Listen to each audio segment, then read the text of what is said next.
இந்த வீடியோ பாருங்கள், எவ்வளோ பூக்கள் நான் பறிச்சிருக்கேன். எவ்வளோ நாளாக இப்போ 1 மந்தாக வெயில் மழை எதுவும் இல்லை. லாஸ்ட் மந்த்து இதே மாதிரி மொட்டுக்கள் வரும்போது எனக்கு 2 மழை பெஞ்சுது. அப்போது நான் மொட்டுக்கள் வருதே விரியலையே கடவுளே, ஒரு மழை பெஞ்சால் நல்லா இருக்குன்னு சொன்னோன்னே மழை பெஞ்சுது.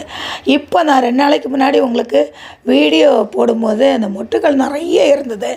அது விரிகிற ஸ்டேஜில் ஒரு மழை பெஞ்சால் நல்லா இருக்குமே சொல்லிட்டு, கடவுளை ஒரு மழை பெய்யும், கடவுளை இந்த செடிகள் நல்லா வளர்ந்து எனக்கு நிறைய பூக்கள் கொடுக்கட்டும் நினச்சிட்டு வேண்டிக்கிட்டு போனேன். 2வது நாளே நல்ல மழை பெஞ்சிருக்கு. இப்போ பார்த்தா அந்த மொட்டுகள் பெருசாகி சூப்பராக பூக்களும் பூத்துருக்கு. ரோஸில் இருந்த இருவாச்சி செடியில் இந்த குண்டு மல்லி பார்த்தாலும் இந்த ஜாதி மல்லியும் நிறைய பூக்கள் இருக்குது ஃப்ரெண்ட்ஸ். நம்ம செடிகளை நல்ல அன்பு செய்து நேசிக்கிறோமோ அதுக்கேற்றபடி நமக்கு செடிகளில் இருந்து நிறைய நல்ல அறுவடை கிடைக்கும். கடவுளும் அதை பார்த்துட்டு நமக்கு நல்லதே செய்வார் ஃப்ரெண்ட்ஸ். இதை பற்றிய கமெண்ட் சொல்லுங்கள். இந்த வீடியோ உங்களுக்கு பிடிச்சிருக்கா ஃப்ரெண்ட்ஸ்? பிடிச்சிருந்தா லைக் பண்ணுங்கள், மறக்காமல் சப்ஸ்கிரைப் பண்ணுங்கள். Thank you friends.